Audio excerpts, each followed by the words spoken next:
Seja bem-vindo ao nosso 15º dia do nosso desafio, Lei das SAs 365, o desafio onde nós vamos estudar a Lei das Sociedades por Ações, um artigo por dia. Meu nome é Henrique Araque, eu sou professor de Direito Empresarial, também advogo nessa área há bastante tempo, e no nosso 15º dia vamos estudar o artigo 15.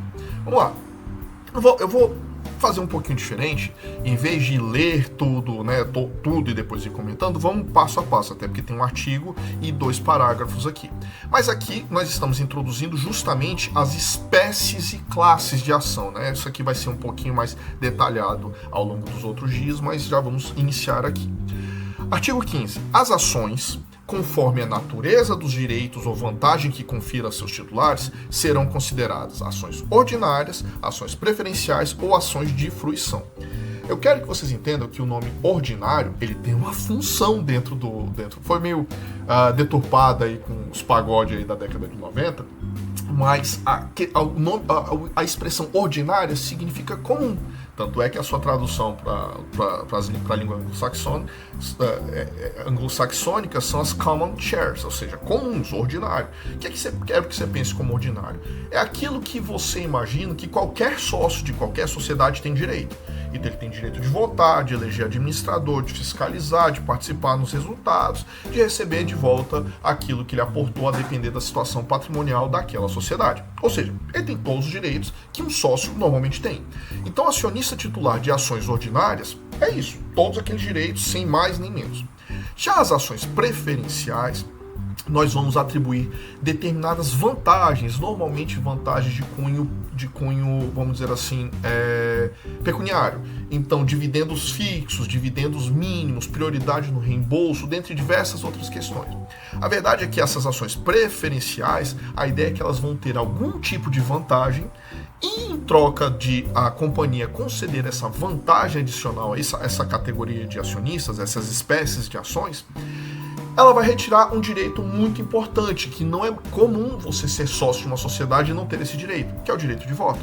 Então, o normal é as ações ordinárias serem normais, nada demais, e as ações preferenciais terem alguma vantagem e, em troca dessa vantagem, você perder o direito de voto. A ideia é justamente você... Lembra que eu falei que o capital social nas sociedades anônimas, ele tem uma finalidade instrumental, né, de capitalizar, de financiar a sociedade? Só que a ideia é você poder captar dinheiro da população, vamos dizer assim, e não ser diluído no seu controle. Então a ideia era toda de poder manter o controle na mão de poucas pessoas e poder conduzir, ou seja, diluir o capital sem perder o controle. Mais ou menos essa ideia. E as ações de fruição, vou falar rapidinho aqui, que não tem graça nenhuma, seriam ações que foram amortizadas, ou seja, que o valor do reembolso, aquilo que elas receberiam caso saíssem da sociedade, já tivesse sido pago. Mas para que você faz isso? Não sei, por qualquer motivo eu estou querendo reconcentrar o capital, estou querendo melhorar a situação de controle, seja como for, eu vou te pagar o que você deveria receber se as companhias fossem liquidadas naquele momento, mas te mantenho com o status de sócio. Você não vai poder receber lucro, você não vai receber mais haveres, ainda que essa sociedade se valorize. Você também não vai ser prejudicado se ela se desvalorizar, mas você pode continuar participando das assembleias, acompanhando, fiscalizando. É mais ou menos essa a ideia. Você vira uma rainha da Inglaterra, sem qualquer tipo de poder, mas pode se dizer ainda como sócio. Aproveitando, eu falei essa questão da rainha da Inglaterra, mas na verdade, né, ela tem sim grande poder, a rainha da Inglaterra, o rei da Inglaterra tem grande poder, tem grande influência, mas vocês entenderam. Estou falando isso porque eu sei que tem um amigo meu que assiste essas aulas e ele é monarquista, ele sempre briga comigo quando eu faço essa comparação. Voltando, recapitulando. As ações ordinárias e preferenciais poderão ser de uma ou mais classes. Qual que é a ideia? Mesmo dentre as ações ordinárias, apesar de eu não poder dar um direito a mais, assim, vamos dizer assim, uma vantagem superior como regra, eu posso dar características. Isso decorre da época que essa lei foi criada, né, foi escrita, que foi na década de 70, e também por conta de algumas características de determinados empreendimentos brasileiros que tem restrições, por exemplo, à participação de estrangeiros. Então você pode colocar que determinada classe de ações ordinárias só podem ser titularizadas por brasileiros natos, por exemplo. Isso só pode acontecer com as ações ordinárias, com companhia de capital fechada, com uma exceção que eu já vou chegar lá. Então a ideia é que nas companhias de capital fechado eu posso ter tanto ações ordinárias com diferentes características, como posso ter ações preferenciais com diferentes direitos. Essa classe B aqui tem direito à prioridade no reembolso, a classe A tem dividendo fixo e assim sucessivamente. De maneira que eu tenho as espécies ordinárias e preferenciais, e eu posso ter diferenças dentro dessas espécies que são chamadas das classes. Nas de capital aberto, como regra, apenas as ações preferenciais podem ter diferentes classes. Como regra, até 2021, as ações ordinárias não poderiam ser divididas em classes. A exceção surgiu com a possibilidade da criação do voto múltiplo, né? Do voto múltiplo é plural que fala, eu sempre troco esses trenzinhos aqui. É voto plural, perdão, voto múltiplo é outra coisa.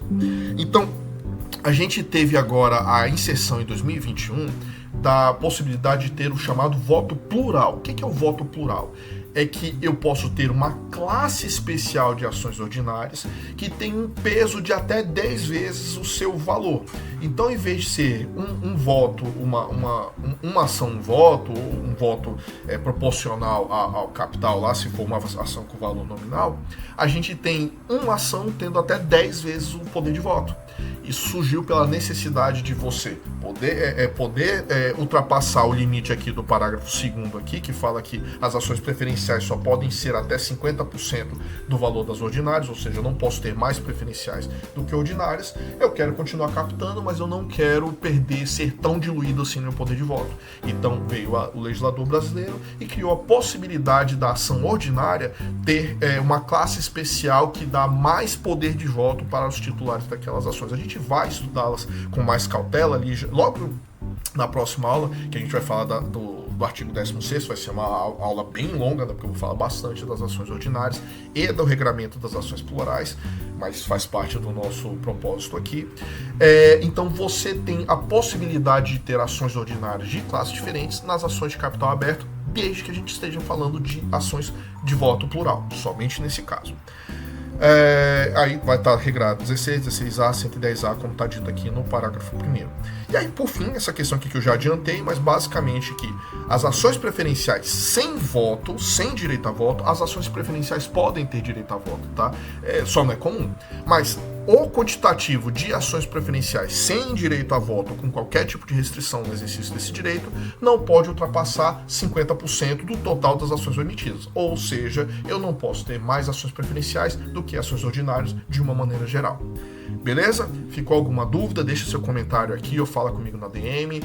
Eu estou sempre à disposição de responder. E como sempre, curta, compartilhe esse conteúdo com quem precisa estudar, precisa de um material adicional, tudo bem? Até amanhã, um abraço e tchau, tchau.